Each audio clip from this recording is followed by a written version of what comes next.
She was the woman who many believe got away with everything until maybe now. The remarkable and disturbing tale of Sarah Hartsfield, Dateline's 2-hour episode, The Trouble with Sarah, airs tonight at 8 o'clock right here on KPRC2. And KPRC2 has followed this case since the very beginning after Hartsfield's arrest in Chambers County back in 2023. And now one of the jurors who agreed to convict her for murdering her husband is speaking about that decision.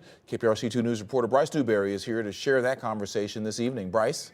Keith, just after the jury convicted Sarah Hartsfield for murdering her husband, prosecutors said she had a reign of terror for the entirety of her life, leaving many victims in her wake. Tonight, she's serving her time about 2.5 hours from Houston, and one of the jurors on her case tells me nothing could have changed their minds.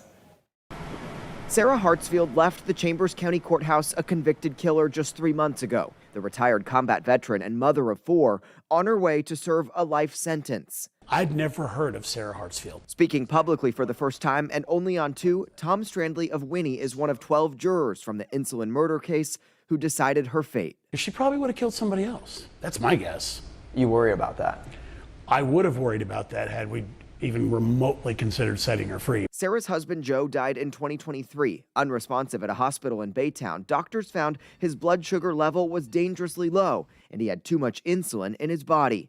While he spent hours at that critical level, Sarah claimed to be asleep, but phone records revealed she sent Facebook messages, had groceries delivered, and even set herself up as his legacy contact on Apple to get all of his phone data when he died. Had you heard of an Apple legacy contact? No, I didn't even know that existed. And obviously making herself the legacy contact for his Apple information, all that while he was unconscious. That was the solidifying factor for me. Publicly, the jury took just an hour to return a verdict, but behind closed doors, Strandley says it only took a few minutes. Everybody raised their hand. We were all shocked. I mean, I was counting with my head. Is that 12? And then it felt awful sudden. The jury heard testimony from Joe's doctors about explosive fights from Sarah's exes and even allegations of severe abuse from her 4 children. I was intentionally watching something come out of the jury box, and then I'd look over at her to see what her reaction was.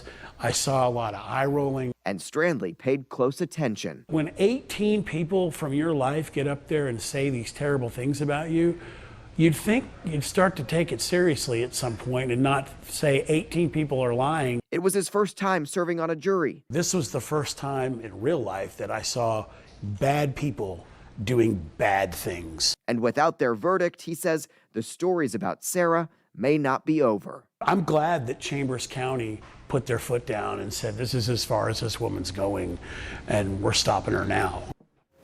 And while he's happy with that life sentence, that juror told me they considered giving her 50 years so she could maybe have a relationship with her children someday. Before her conviction here, investigators in Minnesota reopened the investigation of Sarah fatally shooting her ex-fiance in a case initially ruled self-defense. We've not yet heard an update on that case, but tonight an appeal of her Texas murder conviction is still pending. Live in the newsroom, I'm Bryce Newberry, KPRC 2 News. Yeah, sad and fast.